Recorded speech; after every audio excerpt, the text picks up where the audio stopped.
नमस्कार friends, welcome my channel friends. Happy Christmases friends. आज की वीडियो स्टार्ट करते हैं। क्रिसमस 2024 क्रिसमस का त्योहार 25 दिसंबर को ही क्यों मनाया जाता है, जानिए इसके पीछे की कहानी। क्रिसमस का त्योहार करीब है, जिसके लिए बाजारों में रौनक दिखाई देने लगी है। क्रिसमस के दिन गिरजाघरों में क्रिसमस बेल की गूंज सुनाई देगी। क्रिसमस पर हर गिरजाघर लाइटों और अन्य सजावट की चीजों से सजा होगा।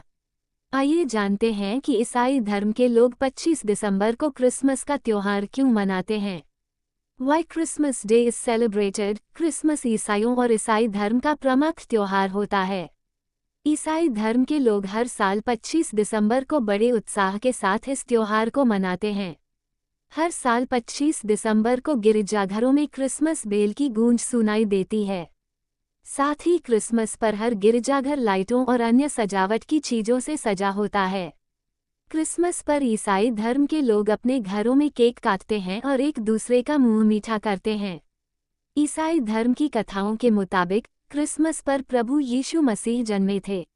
ईसाई धार्मिक मान्यताओं के अनुसार प्रभु यीशु बैथलहम में मैरी और जोसेफ के घर जन्मे थे। पहली बार 221 में सेक्स्टस जूलियस अफ्रीकानस ने ये फैसला किया था कि 25 दिसंबर को जीसस क्राइस्ट का जन्मदिन मनाया जाएगा। तब से ही 25 दिसंबर को विश्व भर में क्रिसमस मनाया जाता है।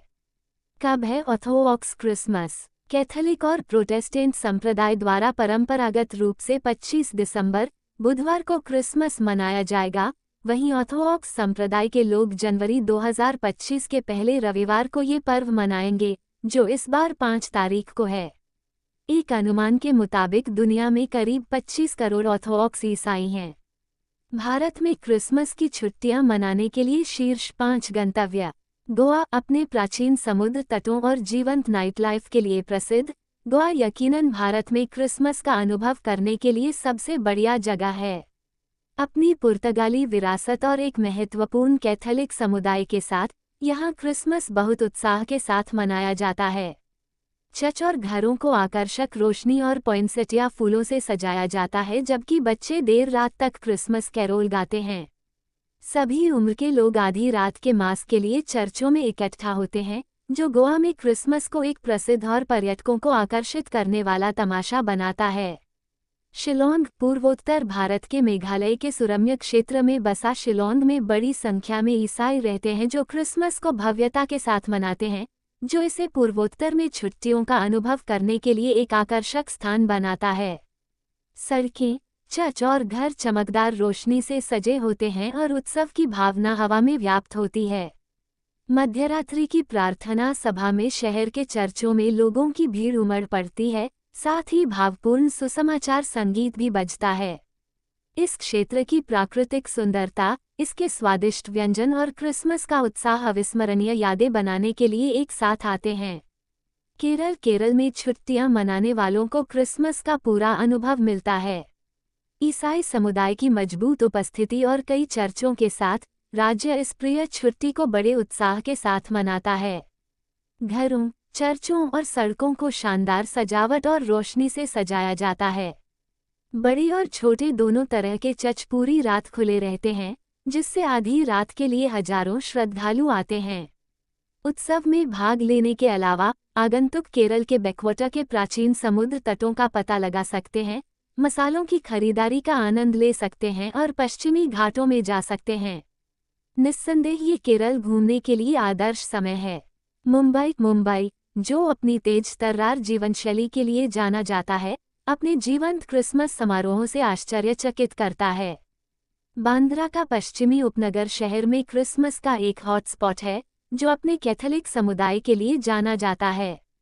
हिल रोड क्रिसमस के मौसम में फूलों की सजावट और रोशनी से जगमगा उठता है। स्थानीय परिवारों द्वारा छुट्टी के उत्साह में लगाए गए फुटपाथ पर सजाए गए क्रिसमस के पेड़ लगे हुए हैं। शहर के चर्च खूबसूरती से रोशन किए जाते हैं और विभिन्न धार्मिक पृष्ठभूमि के लोगों को आकर्षित करते हैं, जो दोस्तों और परिवार के साथ उत्सव का आनंद लेने आते हैं। पौंडीचेरी तमिलनाडु तट से कुछ ही दूर स्थित पौंडीचेरी एक आकर्षक केंद्र शासित प्रदेश है, जिसे अक्सर छोटा फ्रांस कहा जाता है। अपनी उल्लेखनीय वास्तुकला, प्राचीन समुद्र तटों और स्वादिष्ट फ्रांसीसी व्यंजनों के साथ, यह एक महत्वपूर्ण ईसाई आबादी का घर है जो पारंपरिक अनुष्ठानों और हर्षोल्लास के साथ क्रिसमस मनाता है। चर्च, विशेष रूप से church of our lady of immaculate conception और सेक्रेड हार्ट ऑफ जीसस, शानदार सजावट से सजे होते हैं और आधी रात को होने वाले सामूहिक प्रार्थना समारोहों में पूरा शहर उमड़ पड़ता है। पौंडीचेरी में क्रिसमस मनाना समुद्र तट पर आराम, समुद्री जीवन की खोज और विसर्जित उत्सव के अनुभवों का एक सुखद मिश्रण प्रदान करता है। क्रिसमस पर प्रभु यीशु जन्मे थे। वहीं रोमन लोगों का मानना 25 दिसंबर को सूर्य जन्म लेते हैं। कहा यह भी जाता है कि जीसस क्राइस्ट की मां मैरी ने 25 मार्च को गर्भ धारण किया था। इसके 9 महीने बाद यानी 25 दिसंबर को प्रभु यीशु का पहला कदम पड़ा था। क्रिसमस पर प्रभु यीशु जन्मे थे, लेकिन फिर लोग इस दिन को सेंटा क्लॉज के नाम पर क्यों मनाते हैं? इस सवाल का जवाब भी एक कहानी में मिलता है। दरअसल, सेंटा क्लॉज का असली नाम ये नहीं है, जो पुकारा जाता है। क्रिसमस से सेंटा क्लॉज का है ये कनेक्शन। सेंटा क्लॉज का असली नाम सांता निकोलस है। इस कहानी की शुरुआत 280 में होती है। सांता अपनी मिसेज क्लॉज के साथ उत्तरी ध्रुव पर निवास करते थे। वो बहुत खुशमिजाज व्यक्ति थे। उनका मन दया का सागर था। सांता निकोलस लोगों और बीमारों की सहायता के लिए घुमा करते थे। यही नहीं, उन्होंने गरीबों और वंचितों की सहायता में अपनी पूरी संपत्ति का उपयोग कर दिया। सांता ने अपनी पूरी संपत्ति अपनी 3 बहनों के दहेज में दे दी। उन्होंने उत्तरी ध्रुव पर निवास करने वाले लोगों की खूब सहायता की। वो लोगों को गिफ्ट दिया करते थे। माना जाता है कि वो एक महान और दया से भरे हुए व्यक्ति थे। इसी वजह से सेंटा का क्रिसमस से जुड़ाव बताया जाता है। प्रभु यीशु ने भी सबकी मदद की थी। सूली पर चढ़ते वक्त भी वो सिर्फ लोगों के लिए दुआ मांग रहे थे। फ्रेंड्स, हमारे वीडियो कैसे लगा है जरूर कमेंट करके बोलना। Friends, please like, comment, subscribe और शेयर करना नहीं भूलना। फ्रेंड्स, फुल वीडियो वॉच करना नहीं भूलना। और friends, thank you so much और धन्यवाद। Happy Christmas.